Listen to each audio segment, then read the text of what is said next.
आज हम इकोनॉमिक्स का एक चैप्टर स्टार्ट करने वाले हैं।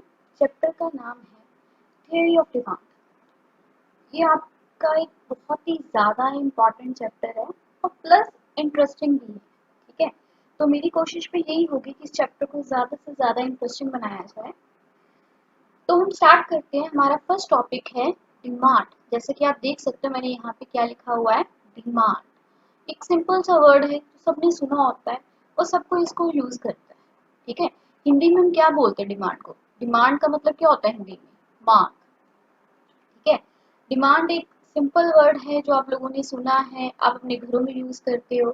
जैसे आप अपने पेरेंट्स से कुछ मांगते हो, लाइक पापा मुझे एक नया फोन चाहिए, तो वो क्या है? डिमांड। या कई बार आपके पेरेंट्स बोलते हैं इसकी तो डिमांड ही नहीं खत्म होती, पता नहीं कितनी डिमांड करता है ये, कभी कुछ चाहिए कभी कुछ चाहिए। ठीक है, बट ये तो होगी हमारी एक नॉर्मल लाइफ की बात। बट इकोनॉमिक्स में डिमांड का मतलब क्या होता है? इकोनॉमिक्स में डिमांड के लिए ये 5 चीजें होनी जरूरी है। सबसे पहले क्या है? Desire for a commodity. क्या जरूरी है सबसे पहले? Desire for a commodity. Desire का मतलब क्या होता है? इच्छा। तो जब भी आपने कोई भी चीज लेनी है, सबसे पहले क्या चाहिए आपके मन में? उस चीज को लेने के लिए इच्छा चाहिए। नेक्स्ट क्या है? Ability to buy it. जो आपकी इच्छा है उस चीज को लेने के लिए आपके पास अबिलिटी भी होनी चाहिए। मीन्स आप लोगों के पास क्या होना चाहिए? पैसे होने चाहिए। नेक्स्ट क्या है? विलिंगनेस टू पे फॉर इट। उस पैसे को खर्च करने की भी इच्छा होनी चाहिए। एक बार दोबारा सुनो, क्या लिखा मैंने? सबसे पहले क्या जरूरी है डिमांड के लिए? डिजायर फॉर ए कमोडिटी, किसी भी कमोडिटी को लेने की इच्छा। नेक्स्ट क्या है? अबिलिटी टू बाय इट, कि उस चीज को लेने के लिए हमारे पास क्या होने चाहिए? पैसे होने चाहिए। ठीक है, जैसे कि एग्जांपल लेते हैं। मान लो आपने सोचा मैंने आईफोन लेना। ठीक है, तो डिजायर क्या है हमारी? आईफोन। नेक्स्ट क्या है? Ability to buy it. अब हमें देखना है कि क्या हमारे पास आईफोन को लेने के लिए पैसे हैं। क्या हम लोगों के पास इतने पैसे हैं कि हम आईफोन को ले सकें? एंड थर्ड क्या जरूरी है? विलिंगनेस टू पे फॉर इट। कई बार होता है ना कि पैसे हैं बट उस पैसे को खर्च नहीं करना चाहते। हम लोग सोचते हैं क्या पैसे तो हैं आईफोन लेने के लिए बट क्यों इसको खर्च करें, सेव करके रख लेते हैं, हमें फ्यूचर में काम आएंगे। ठीक है, तो desire for a commodity, commodity को लेने की इच्छा। उस कमोडिटी को लेने के लिए आपके पास पैसे होने चाहिए। एंड थर्ड क्या है? उस चीज को लेने के लिए आपके पास क्या होनी चाहिए? विलिंगनेस, मतलब पैसे खर्च करने के लिए आप विलिंग होनी चाहिए। आईफोन लेना है, आईफोन लेने के लिए पैसे होने चाहिए और उस पैसे को खर्च करने की इच्छा होनी चाहिए। ये होगी 3 चीजें डिमांड के लिए जो जरूरी है। अब नेक्स्ट क्या है? At given price, at given time. जिस प्राइस में आपको आईफोन मिल रहा है, ठीक है, उस प्राइस में आप लेने के लिए राजी होनी चाहिए एट गिवन टाइम। ठीक है, उस टाइम आप लेने के लिए रेडी होनी चाहिए। मतलब कमोडिटी को लेने की मेरी डिजायर है, मेरे पास पैसे हैं, पैसे को खर्च करने की मेरे पास इच्छा है और उस टाइम पे उस प्राइस पे उस चीज को लेने के लिए रेडी। तो डिमांड के लिए 5 चीजों का होना जरूरी है। Desire, ability, willingness to pay, at given price, at given time. या उसको हम क्या बोलते हैं? डिमांड। नेक्स्ट क्या है? डिटर्मिनेंट्स ऑफ डिमांड या फैक्टर्स अफेक्टिंग डिमांड, कि कौन कौन सी चीजें हैं जो डिमांड को इफेक्ट करती है। तो डिमांड को इफेक्ट करती है टोटल 6 चीजें, जैसे कि यहाँ पे लिखा हुआ है। सबसे पहले क्या लिखा है? D x. D stands for demand. X हमने ली है कोई भी चीज, कोई भी commodity. Demand for a commodity is equal to F. F stands for function. Demand for commodity is a function of Tx. Tx means price of X. Y. Y means income. P. Population. T. Taste. E. Expectations. And P are price of related goods. इसको हम पूरा कैसे read करेंगे? Demand of X commodity is a function of price of X commodity, income, population, taste, expectations and price of related goods. अब यहाँ पे तो आप लोग हो गए होंगे कंफ्यूज कि मैम ने ये क्या बोल दिया। अब ये चीजें हैं क्या? और ये हमारी डिमांड को कैसे इफेक्ट करते हैं। ठीक है, तो कोई ना, हम इसको आगे करते हैं और देखते हैं ये चीजें मेरी डिमांड को कैसे इफेक्ट करती है। सबसे पहले क्या लिखा है, प्राइस ऑफ एक्स। बेटा किसी भी चीज के लिए हमारी जो डिमांड है ना, उस गुड्स के प्राइस पे डिपेंड करती है। जैसे मान लो कोई प्राइस कम है, ठीक है, तो अगर प्राइस कम है तो हम लोग क्या करते हैं, डिमांड ज्यादा करते हैं। अगर प्राइस बढ़ जाए तो हम लोग क्या करते हैं, डिमांड कम करते हैं। जैसे कि एग्जांपल लेते हैं यहाँ पे, मान लो अ,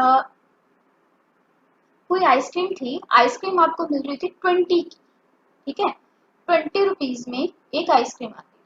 तो आप लोग क्या करते थे, उस आइसक्रीम की दो क्वांटिटीज परचेज करते थे। मतलब 20 रुपीज की एक आइसक्रीम थी और आप लोग दो आइसक्रीम लेते। फिर क्या हुआ, वो आइसक्रीम महंगी हो गई, 20 की आइसक्रीम का रेट हो गया 40। तो आप क्या करोगे, 20 रुपीज में आप 2 लेते थे, अब 40 होगी, महंगी होगी। ठीक है, तो आपने सोचना है ना पैसे बचाने का, तो आप क्या करोगे कि मैं आइसक्रीम कम खानी स्टार्ट, 20 में 2, 40 में आप क्या करोगे, उसको कम कर दोगे। कि यहाँ मैं पहले 2 आइसक्रीम लेता था, अब मैं दिन की 1 खा लिया करूंगा। इसका मतलब क्या हुआ, प्राइस 20 क्या है, प्राइस, ये 2 और 1 क्या लिखा है मैंने, डिमांड। कि जब प्राइस इंक्रीज हुआ तो डिमांड क्या होगी, कम होगी। ये है प्राइस ऑफ एक्स और ये है डिमांड ऑफ एक्स। मतलब जैसे एक्स मतलब कमोडिटी, कमोडिटी हमने यहाँ पे क्या ली है, आइसक्रीम ली है। ठीक है, तो प्राइस था 20, डिमांड कितनी थी 2, प्राइस हो गया 40, डिमांड कितनी होगी 1। मतलब मेरा प्राइस इंक्रीज हुआ, डिमांड क्या होगी मेरी, डिक्रीज। तो प्राइस और डिमांड दोनों का रिलेशन क्या हुआ, इनवर्स, उल्टा रिलेशन। प्राइस बढ़ा, डिमांड कम हो जाएगी। ठीक है, अब इसका हम उल्टा भी लेते हैं। मान लो प्राइस कम हो गया, नेचुरली अगर प्राइस कम हो गया तो चीज सस्ती मिलेगी, तो उससे डिमांड क्या हो जाएगी, ज्यादा हो जाएगी। तो पहली चीज समझ आए कि डिमांड और प्राइस का क्या रिलेशन है, डिमांड और प्राइस का रिलेशन क्या है, इनवर्स रिलेशन। ठीक है, अगर प्राइस इंक्रीज हुआ डिमांड डिक्रीज होगी, अगर प्राइस डिक्रीज हुआ देन डिमांड इंक्रीज होगी। तो दोनों का रिलेशन क्या है, इनवर्स। अब नेक्स्ट क्या लिखा हमने, Y, Y stands for income. Y को क्या बोलते हैं हम लोग, इनकम बोलते हैं। अब इनकम का डिमांड से क्या रिलेशन है, ठीक है बेटा, इनकम और डिमांड का रिलेशन क्या है, डायरेक्ट पॉजिटिव रिलेशन। मीन्स अगर आपकी इनकम है वो ज्यादा है, ठीक है, इनकम क्या है, ज्यादा हुई, तो इससे आपकी डिमांड क्या होगी, ज्यादा। नेचुरली अगर मेरी इनकम बढ़ेगी तो मेरे खर्चे भी तो बढ़ेंगे। जो चीज पहले मैं नहीं ले पाती थी, अब मैं वो चीज लेना भी स्टार्ट कर दूंगी। तो अगर इनकम इंक्रीज हुई तो डिमांड क्या होगी, इंक्रीज। अब इसका उल्टा लेते हैं, अगर इनकम होगी डिक्रीज, अब मेरी इनकम कम होगी। जैसे अभी चल रहा है कोरोना पीरियड, इसमें क्या है, सभी की इनकम डिक्रीज हो रही है। तो अगर इनकम डिक्रीज है तो हमारी डिमांड भी क्या होगी, डिक्रीज। तो इनकम और डिमांड दोनों का रिलेशन क्या है, डायरेक्ट रिलेशन है, पॉजिटिव रिलेशन है। इनकम इंक्रीज होगी, डिमांड इंक्रीज होगी, मैं ज्यादा चीजें लेना स्टार्ट करूँ। अगर मेरी इनकम हो जाएगी डिक्रीज तो मेरी डिमांड भी क्या हो जाएगी, डिक्रीज। मेरे पैसे कम है, मुझे इनकम कम मिल रही है, तो अपने खर्चे भी कम कर। समझ आया, अभी तक हमने दो रिलेशन स्टडी कर लिए। डिमांड और प्राइस का रिलेशन क्या होता है, inverse means negative, and demand और इनकम का रिलेशन क्या होता है, डायरेक्ट मींस पॉजिटिव। ठीक है, पॉजिटिव का मतलब अगर एक इंक्रीज तो दूसरा भी इंक्रीज, अगर एक डिक्रीज तो दूसरा भी डिक्रीज। अब नेक्स्ट क्या लिखा हमने, population, P, P stands for population. अब पॉपुलेशन और डिमांड का रिलेशन क्या है, ये तो बड़ा सिंपल सी चीज है। अगर पॉपुलेशन ज्यादा है तो डिमांड ज्यादा है, पॉपुलेशन कम है तो डिमांड क्या है, कम। जितने लोग उतनी डिमांड, जितने कम लोग उतनी कम डिमांड। जैसे आपने देखा ना, कई फैमिलीज बड़ी बड़ी होती है, ठीक है, अगर फैमिलीज बड़ी है उसमें मेंबर्स ज्यादा है तो उसमें डिमांड भी क्या है, ज्यादा। अगर कोई फैमिली छोटी है तो उनकी डिमांड भी क्या है, कम। तो पॉपुलेशन और डिमांड का रिलेशन क्या है, डायरेक्ट रिलेशन, पॉजिटिव रिलेशन। ठीक है, अगर पॉपुलेशन ज्यादा है तो डिमांड भी क्या है, ज्यादा। अगर पॉपुलेशन क्या है, डिक्रीज हुई, तो डिमांड भी क्या हो जाएगी, डिक्रीज हो जाएगी। ठीक है। अब नेक्स्ट क्या लिखा हमने, टी। टी क्या है, टेस्ट एंड प्रेफरेंसेस। ठीक है। अब कई लोग होते हैं, उनकी डिमांड ना उनके टेस्ट पर डिपेंड करती है। कई लोग भी नहीं, चलो सभी लोग ऑलमोस्ट, ठीक है, उनकी डिमांड किस पे डिपेंड करती है, उनके टेस्ट पे। ठीक है। मतलब ये चीज मुझे पसंद है तो मैं इसको ज्यादा लूंगा, अब ये चीज मुझे नहीं पसंद तो उसको मैं क्या लूंगी, कम। राइट, ऐसे होता है ना। अगर किसी को चॉकलेट पसंद है तो क्या परचेज करेगा, चॉकलेट ज्यादा परचेज करेगा। अगर किसी को चॉकलेट नहीं पसंद तो चॉकलेट कम लेगा। मतलब अगर हम किसी चीज को पसंद करते हैं तो उसकी डिमांड क्या होगी, ज्यादा। अगर हम किसी चीज को पसंद नहीं करते, मेरा टेस्ट ही नहीं है उस चीज में, उसकी डिमांड भी क्या हो जाएगी, कम हो जाएगी। ठीक है। अगर मतलब दोबारा सुनो, अगर कोई चीज मेरे टेस्ट के अकॉर्डिंग है तो उसकी डिमांड में ज्यादा करूंगी। अगर कोई चीज मेरे टेस्ट के अकॉर्डिंग नहीं है तो उसकी डिमांड में क्या करूंगी, कम। अब ई क्या है, ई का मतलब होता है expectation.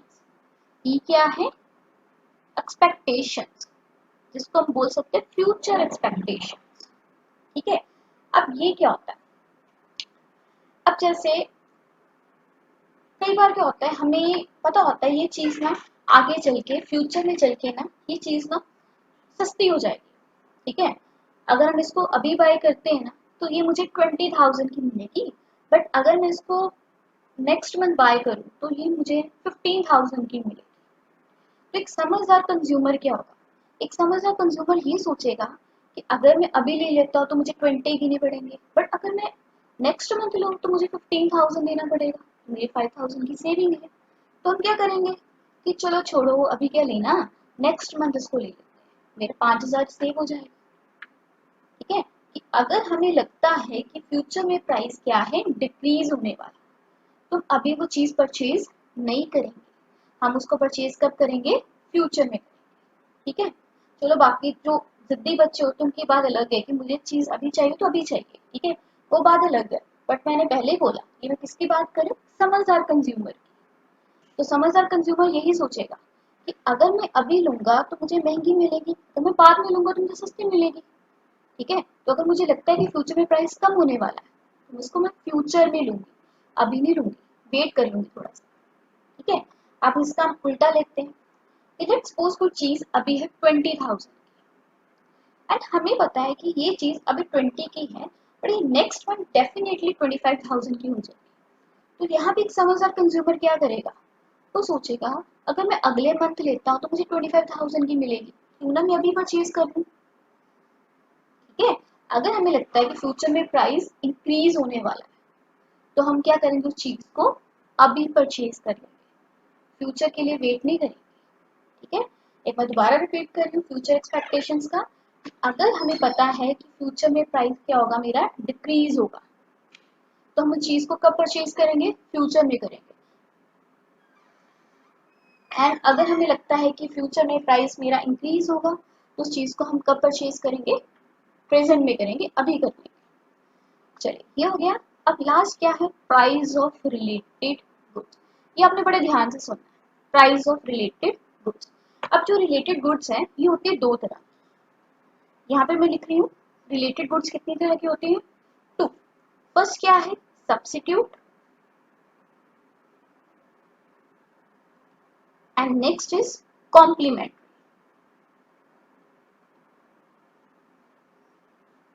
Substitute goods and next क्या है, complementary. Price of related goods discuss करें। ठीक है। तो रिलेटेड गुड्स कितनी है टोटल, दो तरह की, substitute goods and complementary goods. Right.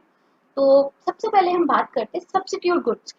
Substitute goods क्या होती है, सब्स्टिट्यूट का मतलब क्या होता है कि अगर ये चीज नहीं तो दूसरी सही। ठीक है। सब्स्टिट्यूट गुड्स उन गुड्स को बोलते हैं जो एक दूसरे की कमी को पूरा करते हैं। ठीक है। अच्छा अगर मुझे अभी कोक नहीं मिल रही तो कोई ना, मैं अभी कोक नहीं है तो मैं पेप्सी पी लेता हूँ। ठीक है। या अच्छा अभी कॉफी खत्म है घर में तो कोई ना मैं टी ले लेता हूँ। तो ये चीजें क्या है, सब्स्टिट्यूट गुड्स एक दूसरे के बदले में यूज की जा सकती है। ठीक है, जैसे कोई गेस्ट आता है तो उसको पूछते हैं ना, आप टी लोगे या कॉफी लोगे? क्यों दोनों को साथ में क्यों बोलते हैं? बिकॉज हमें पता है ये दोनों क्या है, सब्स्टिट्यूट गुड्स। तो सब्स्टिट्यूट गुड्स किसको बोलते हैं? जो एक दूसरे की कमी को पूरा कर सके। तो सभी मैंने एग्जांपल ली टी एंड कॉफी की। ठीक है, अगर टी नहीं पीनी तो ठीक है कॉफी पी लेते हैं, अगर कॉफी नहीं लेनी तो ठीक है टी ले लेते हैं। ठीक है, जैसे और मैंने दूसरी एग्जांपल ली कोक एंड पेप्सी की। ठीक है, अगर कोक नहीं मिल रही मुझे मार्केट में, कोई ना मैं पेप्सी पी लेती हूँ। तो इन गुड्स को क्या बोलते हैं? Substitute goods. अब जो सब्स्टिट्यूट गुड्स का जो प्राइस है उसका भी इफेक्ट पड़ता है डिमांड। ठीक है, जैसे यहाँ पे मैं ले रही हूँ, प्राइस ले रही हूँ मैं यहाँ पे। अब हमने दो सब्स्टिट्यूट गुड्स की बात की, टी एंड कॉफी की, तो मैं एग्जांपल में भी टी एंड कॉफी लूंगी। ठीक है, अब लेट्स सपोज जो टी का प्राइस है वो क्या हुआ, इंक्रीज हो गया। ठीक है, टी का प्राइस इंक्रीज हो गया। अब मुझे टी महंगी मिल रही है तो मैं टी नहीं लूंगी, तो मैं क्या करूंगी, उसकी दूसरा जो ऑप्शन है मेरे पास, दूसरा ऑप्शन क्या है, कॉफी। ठीक है, मैं कॉफी पीना स्टार्ट कर दूंगी। तो अगर मुझे टी महंगी मिलेगी तो मैं टी क्यों लूँ, मैं क्या करूंगी, कॉफी पीना स्टार्ट कर दूंगी। ठीक है, तो अगर टी का प्राइस इंक्रीज होगा तो डिमांड किसकी इंक्रीज होगी, कॉफी की। टी का प्राइस इंक्रीज तो कॉफी की डिमांड क्या होगी, इंक्रीज। मैं फिर से यहाँ पे बोल रही हूँ, यहाँ पे हम बात किसकी करें, एक समझदार कंज्यूमर की बात करें। ठीक है, बाकी ठीक है जिसके जो टेस्ट है अपने टेस्ट के अकॉर्डिंग ही चलता है, बट यहाँ पे एक समझदार कंज्यूमर की बात कर रहे हैं, ये सोचता है कि मेरी सेविंग कहाँ से हो सकती है। चलो अब थोड़ा सा इसको चेंज करते एग्जाम्पल को, मान लो जो टी का प्राइस क्या है वो डिक्रीज हो गया। अब टी का प्राइस डिक्रीज हुआ, कॉफी का प्राइस उतना ही है। ठीक है, तो मैं क्या करूंगी, कॉफी पीना छोड़ दूंगी, टी पीना स्टार्ट कर दूंगी। तो इसका मतलब अगर टी का प्राइस क्या होगा, डिक्रीज, तो कॉफी की डिमांड भी क्या हो जाएगी, डिक्रीज। कॉफी की डिमांड डिक्रीज मतलब मैंने क्या पीना स्टार्ट कर दिया, टी पीनी स्टार्ट। ठीक है, एक बार दोबारा सुनो, अगर टी का प्राइस इंक्रीज हुआ तो हमने टी पीनी छोड़ दी, हमने क्या पीना स्टार्ट कर दिया, कॉफी। तो कॉफी की डिमांड क्या हुई, इंक्रीज। अगर टी का प्राइस डिक्रीज हो गया तो हमने कॉफी पीनी छोड़ दी। ठीक है, तो कॉफी की डिमांड क्या होगी, डिक्रीज। तो इसका मतलब क्या हुआ, एक का प्राइस इंक्रीज दूसरे की डिमांड इंक्रीज, एक का प्राइस डिक्रीज दूसरे की डिमांड डिक्रीज। अब नेक्स्ट आते हैं complementary goods. Complementary goods, complementary goods उन गुड्स को बोलते हैं जो एक दूसरे को क्या करती है, कंप्लीट करती है। कॉम्प्लीमेंट्री गुड्स किसको बोलते हैं, जो दूसरे को क्या करती है, कंप्लीट। मतलब अगर एक के बिना दूसरी अधूरी। जैसे कार एंड पेट्रोल, अगर आपके पास कार है उसमें पेट्रोल नहीं है तो क्या कोई फायदा आपकी कार का, नहीं ना। ऐसे ही अगर आपके पास पेट्रोल पड़ा है बट कोई व्हीकल नहीं है तो क्या फायदा आपके पेट्रोल का, नहीं ना। तो कॉम्प्लीमेंट्री गुड्स किसको बोलेंगे, जो एक दूसरे को क्या करेंगी, कंप्लीट करेंगे, उसको हम क्या बोलेंगे, कॉम्प्लीमेंट्री गुड्स। ठीक है, अभी जैसे हमने यहाँ पे कार एंड पेट्रोल की एग्जांपल ली है तो उसके बेसिस पे ही आगे अब स्टडी करते हैं। मान लो पेट्रोल का प्राइस क्या हो गया, पेट्रोल का प्राइस इंक्रीज हुआ, जैसे कि अभी हुआ ही है रिसेंट। ठीक है, तो अगर पेट्रोल का प्राइस इंक्रीज हुआ तो पेट्रोल का प्राइस इंक्रीज होने से कार पे क्या इफेक्ट पड़ेगा, अगर पेट्रोल महंगा है तो लोग क्या करेंगे, कार की डिमांड को क्या कर देंगे, कम। कार की डिमांड क्या हो जाएगी, डिक्रीज हो जाएगी। अगर पेट्रोल महंगा होगा तो कार की डिमांड क्या हो जाएगी, डिक्रीज हो जाएगी। ठीक है, अब इसको थोड़ा सा चेंज करते हैं, मान लो पेट्रोल सस्ता हो गया, जो कि होना ही नहीं है। ठीक है, चलो फिर भी एग्जांपल लेने में क्या है, मान लो पेट्रोल का प्राइस क्या हुआ, डिक्रीज। पेट्रोल अगर सस्ता हो गया तो इसका क्या इफेक्ट पड़ेगा कार पे, कार की डिमांड इंक्रीज हो जाएगी। ठीक है, पेट्रोल महंगा हुआ तो कार की डिमांड कम होगी, क्योंकि पेट्रोल महंगा है तो हर किसी की बस की बात नहीं है ना अफोर्ड करना। ठीक है, तो अगर कोई सोच भी रहा होगा कार लेने की तो वो क्या करेगा, छोड़ कोई ना, रहने देते हैं कार लेने, तो कार की डिमांड क्या होगी, डिक्रीज। अगर पेट्रोल सस्ता हो गया, डिक्रीज कर गया पेट्रोल का प्राइस, उससे क्या होगा, कार की डिमांड इंक्रीज करना स्टार्ट कर देगी कि ठीक है पेट्रोल सस्ता ही है, अगर सोच रहा है कि ठीक है मैंने कार लेनी है वो कार ले लेगा क्योंकि पेट्रोल क्या है। तो इससे देखो अगर आप तो समझना चाहो, एक का प्राइस क्या हुआ इंक्रीज, दूसरे की डिमांड क्या होगी डिक्रीज, एक का प्राइस डिक्रीज, दूसरे की डिमांड इंक्रीज। तो ऐसे हम याद रख सकते हैं सब्स्टिट्यूट एंड कॉम्प्लीमेंट्री गुड्स। ठीक है, इसको फटाफट इसकी रिवीजन करते हैं। प्राइस ऑफ रिलेटेड गुड्स, तो रिलेटेड गुड्स कितनी तरह की होती है टोटल दो, substitute and complementary goods. Substitute goods तो दूसरे के बदले में यूज की जा सकती है, एक का प्राइस इंक्रीज, दूसरे की डिमांड इंक्रीज, एक का प्राइस डिक्रीज, दूसरे की demand decrease. And complementary goods तो एक दूसरे को क्या करे कंप्लीट करे, एक के बिना दूसरी अधूरी रहे। तो इसमें क्या होता है, एक का प्राइस इंक्रीज, दूसरे की डिमांड डिक्रीज, एक का प्राइस डिक्रीज, दूसरे की डिमांड इंक्रीज। तो आज के लिए काफी इतना, बाकी इससे जो अगला टॉपिक है वो नेक्स्ट वीडियो में हम लोग करेंगे। तब तक के लिए बाय बाय, मिलते हैं अगली वीडियो में।